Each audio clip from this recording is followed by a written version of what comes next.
What's up everybody, welcome back to my channel. I'm back. I took a little break. I took about a 2 weeks break, I think, because basically work has been crazy and I did not have any time to, well, it was either film or read, and so I decided to read because that's what I do. So I still read a ton from my little break from YouTube. I just didn't get a chance to film. I do have my reading vlog like from September ready to be uploaded.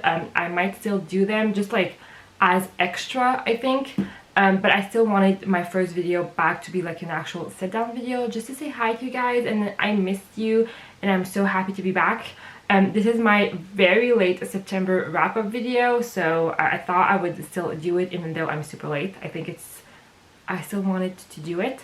And so I read 10 books in the month of September. In order for this video not to be an hour long, I will get right into it. Okay, so the first book that I read this month is The Viscount Who Loved Me by Julia Quinn. This is the second book in the Bridgerton series. I read the first book earlier this year. I have a reading vlog for that book. I will link it up above. And I loved the book, and then I watched a TV show and I fell in love with the TV show. So I've been wanting to read the rest of the series ever since. So I picked up the second book last month. And I really enjoyed this one. This is Anthony's storyline. He is the eldest son in the Bridgerton family, and he's ready to marry, ready to find a wife, and so he has his eyes set on a girl. The only problem is he needs her elder sister's approval for that wedding, and then she is a spinster, and it's basically their romance book, their storyline, and I really enjoyed this one. I thought it was a really cute story. I really liked the Kate storyline as well. The book went a little bit deeper than what I expected. The book touches on some deeper themes than what I expected from a historical romance storyline, especially because of Anthony's past. Since he is the eldest son, he kind of took over the family business, I guess, and that affected him a lot. The book is a lot deeper also because of Kate's storyline. I really enjoyed this one. I thought it was a really good continuation with the book, and so when I finished this one, I really wanted to read the next one in this series, which is An Offer from a Gentleman. So I picked it up right after it, and I really like this one as well. This is a Cinderella retelling, which I did not expect when I first got into this book, but I really liked it. So this is a Colin story. No, this is not Colin. This is, what's his name? Benedict storyline.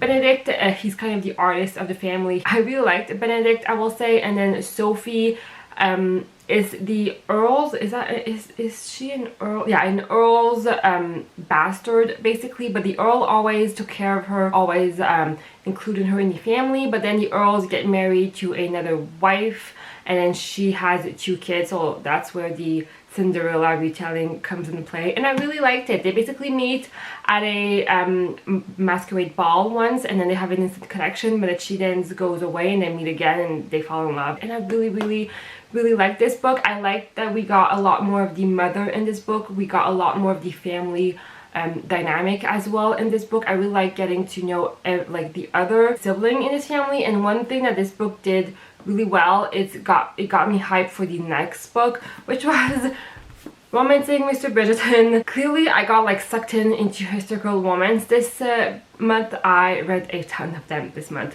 as you guys can see.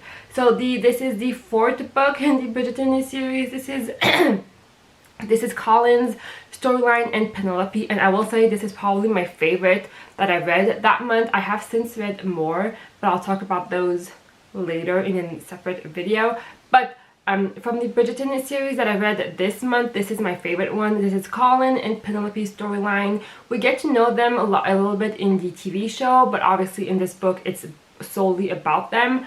I loved Penelope storyline. She's a wallflower. She's Eloise, like best friend. Eloise is the one of the siblings from the Bridgerton family, and then she, like, it's their best friend.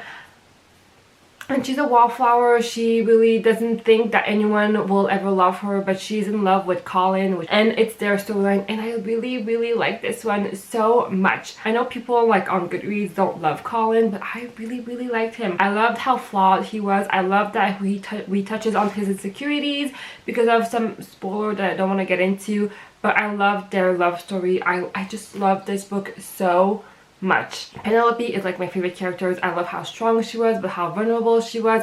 I loved her so much. And when I finished this one, I wanted some more Wallflowers series, so I picked up Secret of a Summer Night by Lisa Kleypas. This is a Wallflower series. So like I said, I love Penelope so much and I wanted some more romance book with some Wallflowers in the storyline, so I picked up that series. I picked up the first book and I really liked it as well. Lisa Kleypas is a super popular like romance author on here, so I kind of knew it was gonna be like, it was a safe bet picking up that book. Secret of a Summer Night is about this woman Annabelle, and she's a wallflower. Basically, she has been out in society for a few seasons now, but she's a wallflower, but she's not supposed to be a wallflower because she's beautiful. She wouldn't be a wallflower if it wasn't for her family having no more money, so she doesn't have any dowry to give the man, her like future husband, so that's why she's left on the shelf, I guess. So that's why no one is interested in her, and so her and a group of other wallflowers kind of form a group and form a plan to get out of that situation and to find a husband. And the first book is Annabelle and Simon's storyline, and I really enjoyed Simon's as well. I really liked him. I don't know if you're supposed to like him. He's kind of this grumpy hero, not really lovable, not really likable at first, but obviously he opens up to her and they fall in love, and I thought it was really cute. There's like this whole chest thing that I really like, that scene. I don't know, I really liked it. I really liked the friendship as well of all of the women. I thought that was really cool, and it made me really want to pick up the next installment in that series, which I did obviously, but yeah, not this month. I did it not last month, I did it this month.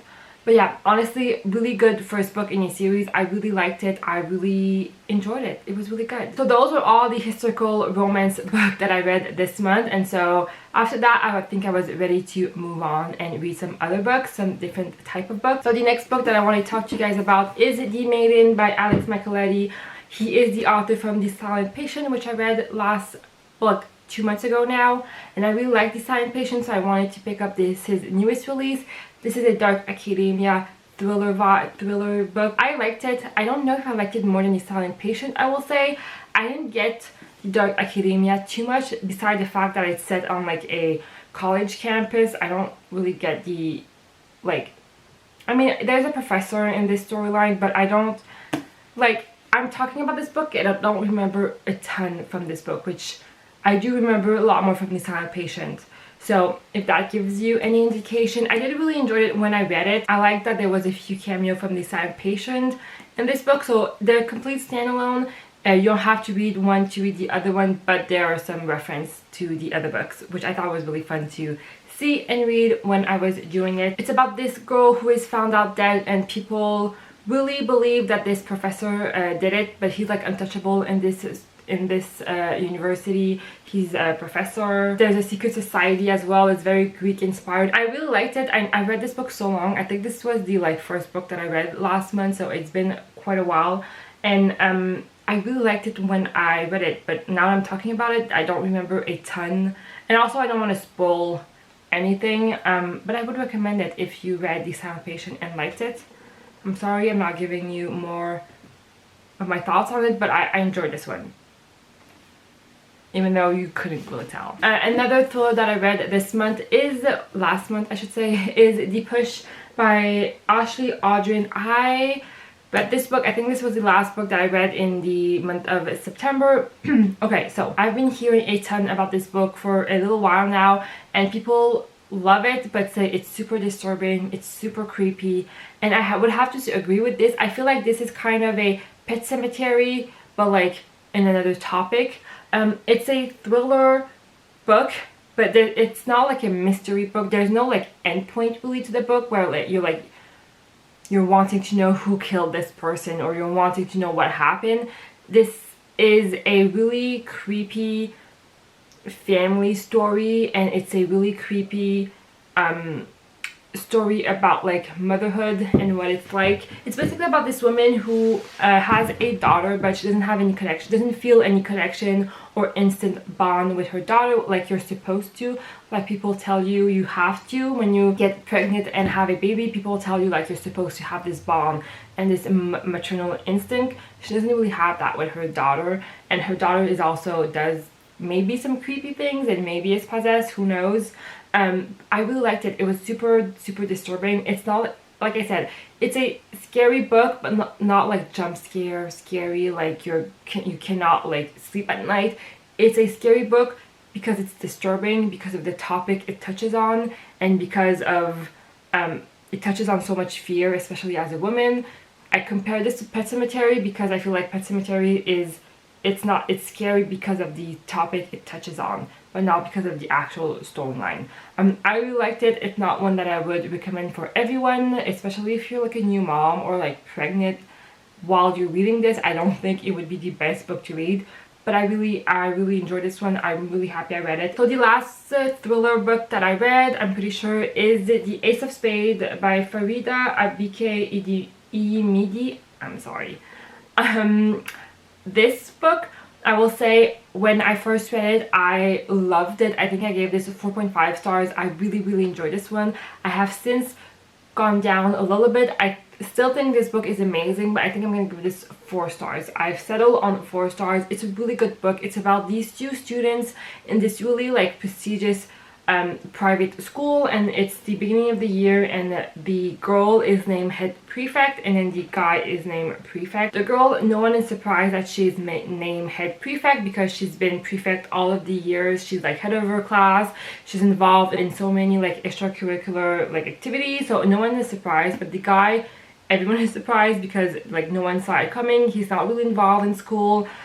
He's never been prefect, and it's people are surprised that he would be named prefect. But then the next day people start like receiving texts and there are rumors being spreaded, and they all are like surrounding those 2 characters, and it's weird. And all of these texts are from this person named Ace, and it's weird, and things start from there. And it's a creepy book. I really enjoyed this one. I flew through this book.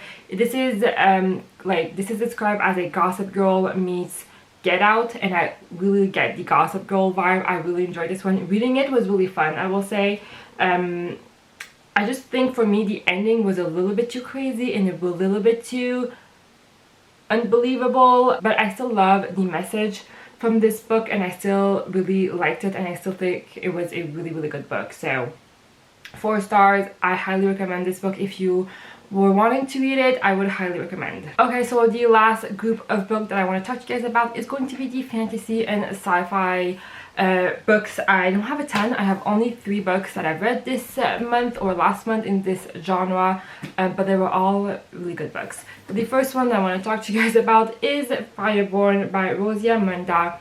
I finally read it and I am so happy I did. This was so good. I did not expect to like it as much. I'm so happy I finally read it. This book has been so hyped on here that I was kind of nervous getting into it, but it lived up to its hype. I really like this book.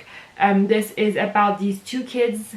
Basically, like a long time ago there was this really big revolution and that it changed society forever, and then we have these 2 kids that are in an orphanage, and then they go to this school, basically like learning to ride dragons, which how cool is that? I love that. I want to go to that school, and it's their story and things happen, and it was so good. I did not expect to like it so much.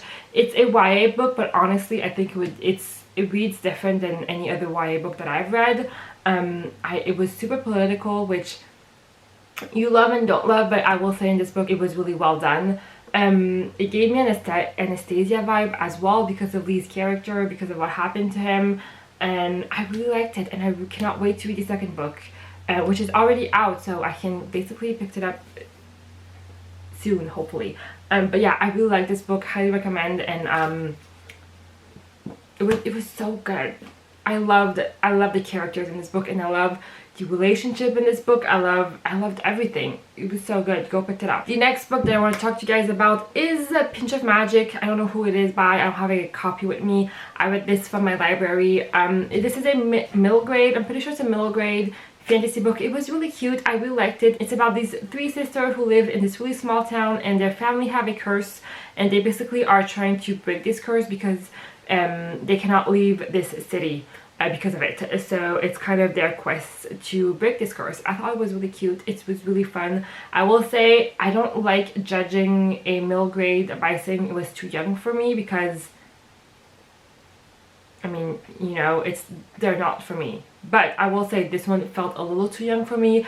I think it would be great for kids out there if they want to read something, you know, magical and whimsical, and it was super cute, but it just wasn't for me. It wasn't anything groundbreaking, I will say, for a middle grade, but I thought it was really well done, and overall I really enjoyed this one. I don't know if I'm going to continue with the series. Maybe if I found them on audiobook, I will. I think it's 3 books, but if not, I'm not going to go out of my way to get the next installment in that series. But I really liked it. I think I gave this 3 stars. It was really cute, just nothing groundbreaking for me. And then I kept the best book for last, and it is Project Hail Mary by Andy Weir. Oh my god, guys, this book was so good. If there's one book from this list that you guys should go read, it's this one. I love this one. This is a sci-fi book.